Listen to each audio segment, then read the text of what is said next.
Alo, chào Vinh, xin chào các bạn. Hôm nay thì mình chia sẻ cái bánh thịt mặn nha, bánh bột mì đơn giản mà ngon hơn cả bánh bao, mà đặc biệt là mình không có cần phải ủ bột, mất thời gian gì hết á, mà bánh giòn rụm cực kỳ ngon. Thì mời các bạn mình cùng vào bếp thực hiện luôn nè. Đầu tiên là mình dùng 300g bột mì đa dụng nha, cỡ này chút xíu muối và 180ml nước nóng. Cho muối vô trong thau trước, 180ml nước nóng mình cũng cho hết vô luôn. Khuấy đều một cái nha, để cho muối nó hòa tan. Cái phần bột mà các bạn trộn với muối thì cái bánh nó đậm đà. 300g bột mì đa dụng hay là cái loại bột mì số 11 á, là bánh nó ngon. Đừng có dùng cái loại thấp đạm quá là bánh nó bị mềm, nó không có được giòn ha. Trộn đều thì nó thấm hết phần nước. Nước nóng thì nó nhanh nở bột lắm, nên các bạn trộn qua là thấm liền à. Rồi mình thêm muỗng canh dầu ăn. Dùng tay các bạn sẽ nhồi để cho bột nó quyện lại, mình bóp mạnh vậy nè. Các sợi protein ở trong bột nó co giãn thì bột của mình nó mịn và nó láng cái phần da hơn, nó không có bị sần sùi. Bột đã quyện thành khói, nó láng mịn và nó không hề bị khô. Vậy là vừa ha, các bạn đậy kín để qua một bên. Phần nhân thì mình có chuẩn bị ở đây là 300g thịt nạc, mình xay ra sẵn á. Còn này là một trái bắp Mỹ hay là bắp ngọt nha, cho nó ngọt thơm. Một củ cà rốt, vài cái củ hành tím chút mình xào nhân.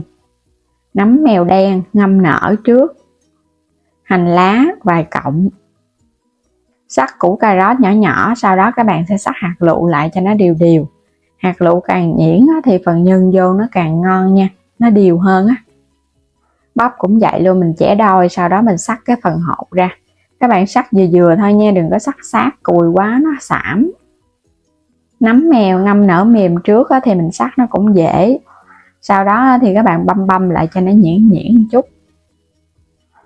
Hành lá, cái phần gốc và phần lá mình cũng xắt ra luôn cho nó nhuyễn nhuyễn để thơm. Cuối cùng là hành tím nè, xắt lát thật là mỏng. Chút có thể băm sơ lại nha, mình xào nhân nó mới thơm ngon, nó dậy mùi lên. Cho dầu vào trong chảo nè, mình làm nóng phần dầu rồi cái cho hành tím vô phi thơm. Để lửa lớn ha, cho phần hành của mình nó dậy mùi lên. Rồi các bạn sẽ lấy phần thịt heo mình cho vô mình xào. Xào thịt thì để lửa lớn để cho nó săn và nó không có bị chảy nước. Ngoài thịt heo thì các bạn cũng có thể làm thịt nạc ức gà cũng ngon luôn nha. Khi thịt săn thơm thì mình cho tiếp cà rốt và bắp vô. Rồi xào đều lên. Nhớ để lửa lớn luôn ha, đừng có để lửa nhỏ, nó sẽ bị chảy nước thì phần nhân gói vô bánh nó bị nhão bột. Tiếp theo là nấm mèo mình cũng cho hết vô. Gia vị thì các bạn nêm 1 muỗng canh dầu hào, 1 muỗng cà phê hạt nêm, 1 muỗng cà phê đường. Cuối cùng là tiêu xay. Cái phần nhân này có thể thử lại, mình thấy nó ngọt mặn vừa vừa thôi, đừng có quá mặn. Tại vì phần bột bánh mình đã nêm muối rồi á. Hành lá mình cũng cho vô luôn. Phần nhân vậy là xong rồi nha, đừng có xào chín quá, nó phải có độ giòn giòn chút nữa mình chiên, trừ hao nó còn chín thêm nữa đó, tắt bếp được rồi. Bây giờ cho một ít bột mì khô ra cái thảm bột. Mình sẽ lấy cái cục bột ra nè, nãy giờ mình để cho nó nghỉ đó, bột cực kỳ mịn luôn ha.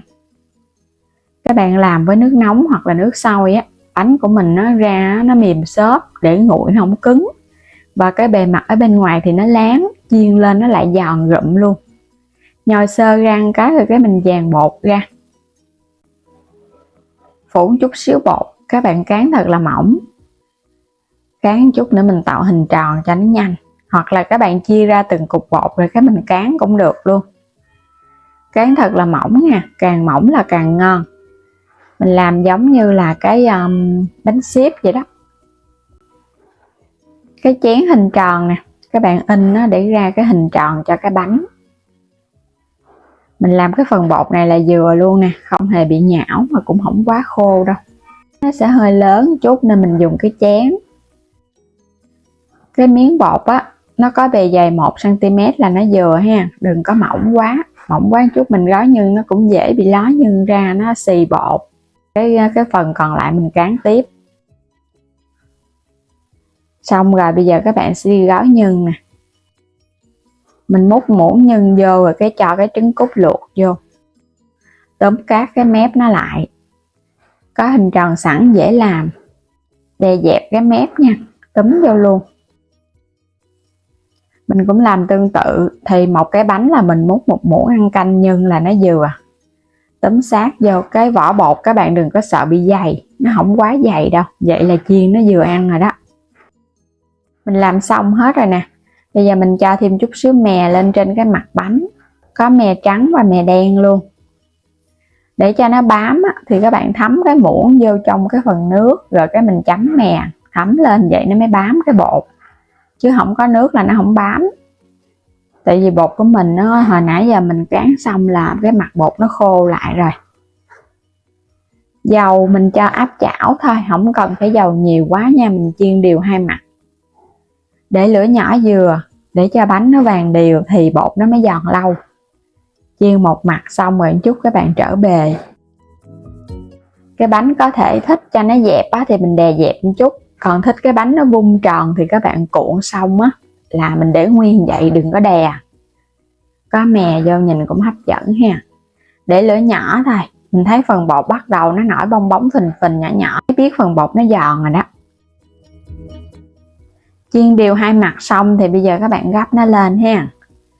Nhanh lắm, mình chiên chút xíu bột cũng nhanh chín, và nhớ để lửa thiệt là nhỏ nha, cho bột nó chín kỹ thì nó mới ngon. Bánh đã hoàn thành xong, mình để cho nó ráo dầu thì hả sắp qua. Các bạn nhìn sơ giống y như cái bánh nướng vậy đó. Mà ngoài cái cách chiên thì các bạn cũng có thể nướng lò hoặc là nướng nồi chiên luôn ha. Nướng thì 180 độ khoảng 20 phút đi, hai mặt trên dưới là bánh chín đều. Vậy là mình đã có được cái món bánh ăn vặt siêu ngon rồi. Ngon hơn cả bánh bao mà không có cần dùng men ủ bột gì hết. Bột siêu giòn luôn giòn rụm Làm cách này dù là các bạn để nguội bột nó cũng không bị sạp, mà cái bánh nó cũng không cứng nha. Nó giòn và nó giòn xốp, ở bên trong nó mềm mềm chứ không hề bị cứng. Còn các bạn làm không có dùng nước sôi, nước nóng thì cái bột nó sẽ hơi cứng, và cán không mỏng bánh nó cũng cứng nữa. Bánh đơn giản mà ngon chỉ với bột mì và nước nóng. Nhà mà có bột mì mà chưa thử qua món này thì các bạn cũng có thể làm nha, cho cả nhà thưởng thức đi. Bảo đảm ăn ngon lắm, ngon hơn cả bánh xếp qua dạc mà mình thấy làm còn đơn giản hơn nhiều nữa ha. Phần nhân thì có bắp, nó ngọt và ăn vô nó giòn giòn, nó cũng thơm. Nó sẽ lạ miệng hơn so với các bạn làm củ sắn và cà rốt không. Bây giờ thì mời các bạn cùng thử nè. Nhưng mình cho rất là nhiều, vỏ bột mỏng nên là ăn nó không ngán. Ăn vô phần nhân nó ngọt ngọt thơm thơm, có vị mặn nhẹ nhẹ nè, bên trong có thêm trứng cút nữa. Ăn rất là ngon luôn Ngoài ăn không thì mình cũng có thể chấm với tương ớt cũng ngon luôn, càng đậm đà hơn. Có trứng cút thì nhìn giống như bánh bao chiên, bánh xếp qua dạ. Nhìn sơ giống y như cái bánh bía các bạn, nó tròn tròn dẹp dẹp nè. Và bây giờ cảm ơn các bạn đã theo dõi, ủng hộ kênh, vui lòng đăng ký ủng hộ kênh mình nha. Và mời các bạn bấm vào góc trái video hoặc là bấm vào ảnh kênh, chuyển đến cửa hàng lựa chọn nhiều sản phẩm ở trong kênh ủng hộ mình với ha. Cảm ơn các bạn, xin chào và hẹn gặp lại ở video tiếp theo.